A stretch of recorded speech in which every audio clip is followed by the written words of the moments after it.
How much have you got? I think we're absolutely fine to take that. We were in town to visit a coffee farmer. We both desperately wanted to support Bernardo and his family. If his coffee didn't taste good enough, we'd have to go to another producer.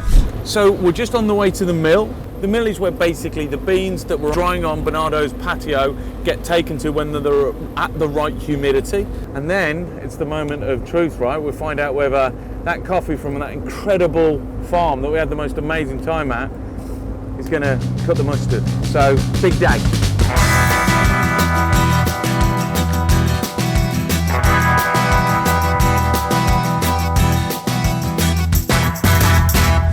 On our way to the mill, we ran across something I'd wanted to find since we got to Colombia. Quick, come and have a look at this. That's chocolate. That's cacao. You wouldn't guess it looked like that either, right? No. It's a bit like coffee in that it's a hard seed that's in there.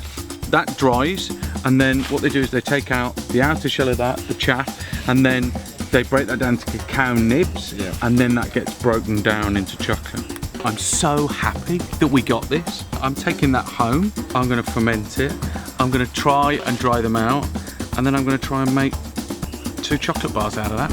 So the mill is the place where the green beans from the farm get sorted, processed, graded, and ready for export. Yeah, it's the mill that decides how valuable these beans are and what we're going to pay for them. And so it was super exciting to get there and see the process and the way that they started scoring this coffee. Once the beans have come in and they've been, we've taken a sample, they get dropped into here and then the process begins. So what's happening now, this machine takes out any foreign bodies. Then the next machine over, it starts taking off the outer dried skin.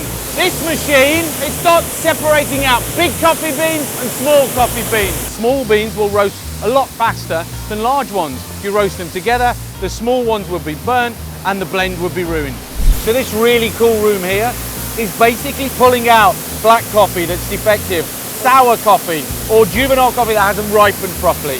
And then what happens is, the beans come down and they get dropped into these sacks. We're now going to roast those and start the cupping process. So cupping is the international language that's been created to communicate the quality and taste of a cup of coffee. So there were 6 coffees on the table, and we knew which one our heart was going to choose. It was going to be Bernardo's. But it needed to be the best tasting coffee as well. The lady that was doing the cupping with us, she's a Q taster, so she's an expert in coffee. And so we were nervous because, what does she think of this coffee? It was really, really D-Day.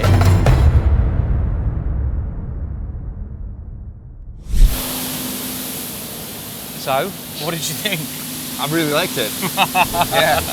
Yeah, I love it. I think it's bloody awesome. And I'm so relieved. I've loved every single second of this whole process. And I'm just glad it tasted fantastic.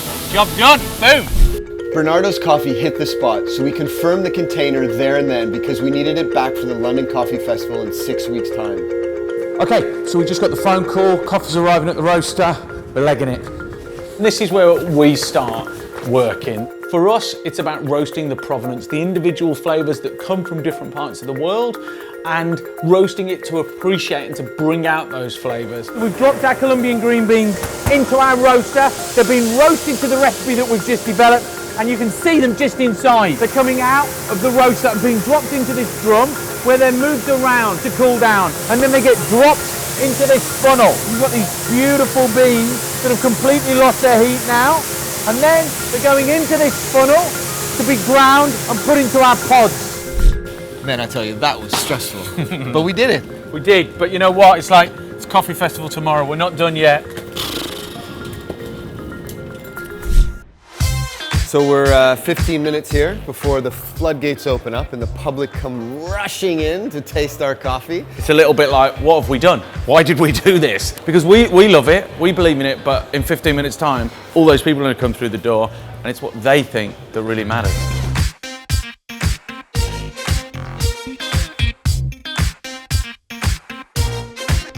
Right, it's really hotting up in there, but I'm going to escape to this bush to show you what I've done with the coffee flour. Right, ever since I got back from Colombia, I've really fallen in love with coffee flour, and so these coffee flour gluten-free brownies are delicious. So first up, 250 grams of dark chocolate. Break that into a bowl. So I'm breaking them down into little meltable chunks because we're going to melt the chocolate, add the butter, and that's going to be the wet side of the ingredients for these brownies.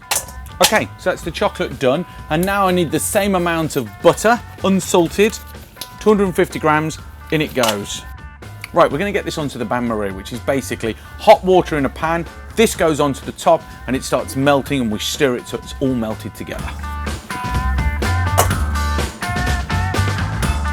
Okay, so that's thoroughly incorporated now, and as you can see, it's this beautiful, silky, chocolate gooey loveliness. Now we're going to add another 250 grams, this time of golden caster sugar. Drop that in.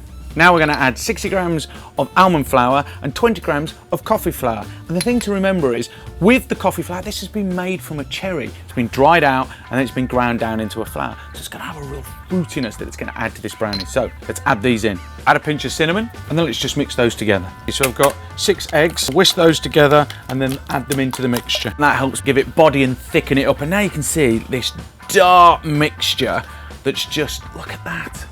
And then just to bring all those flavours out, a nice little pinch of salt. Transfer the mixture into a cake tin that's been greased and got grease-proof paper inside. This is going to be such a winner. Whoever you cook it for, they're going to love you. And then just to finish off and add a nice presentation and a bit of naughtiness, we're going to take some nice, good quality peanut butter and just whirl it through the top. Okay, so that's looking beautiful. Oh, so good. Okay, needs to go into a hot oven at 160 for 20 to 25 minutes. You'll know when it's ready when it's still wobbly in the middle, but it's cooked on the outside. Okay, the moment of truth. Let's see how it's doing. This is definitely easier than cooking on the side of a mountain. Wow, just look at that. Oh, it smells so good. So we need to let it chill there for 10 minutes, and then we're going to lift it out and slice it up. Okay, so that's completely chilled down now, so we're just going to take it out, drop it down, and then just look how beautiful these coffee flour brownies look. Okay, there we go. Oh, cooked perfectly, so moist. And the peanut butter is going to give a nice challenge to the chocolate.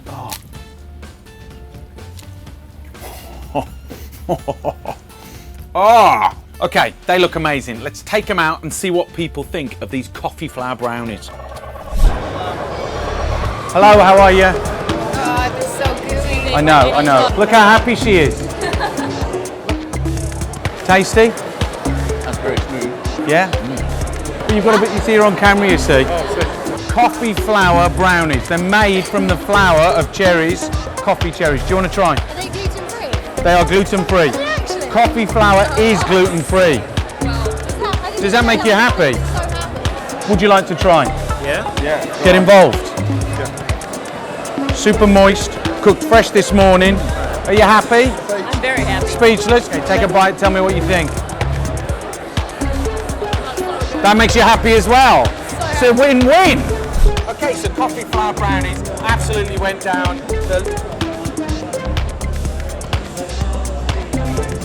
We gotta go. So it's not like I had any doubt in my mind or any nervousness whatsoever, but it seems to be going down really well. Yeah, people are tasting the coffee, they're loving it, but really, it all comes down to one person. What does Jeffrey think? Moment of truth. Oh, I can't wait to taste this coffee. This is the moment of truth.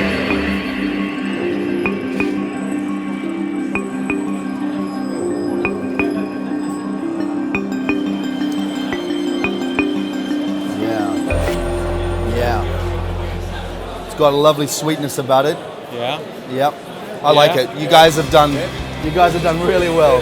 Congratulations. Yeah, no, this is absolutely delicious. Oh, good. Good.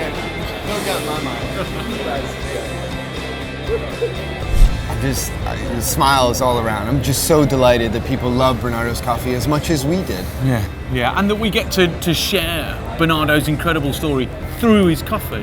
And I think that's the importance of going direct to source.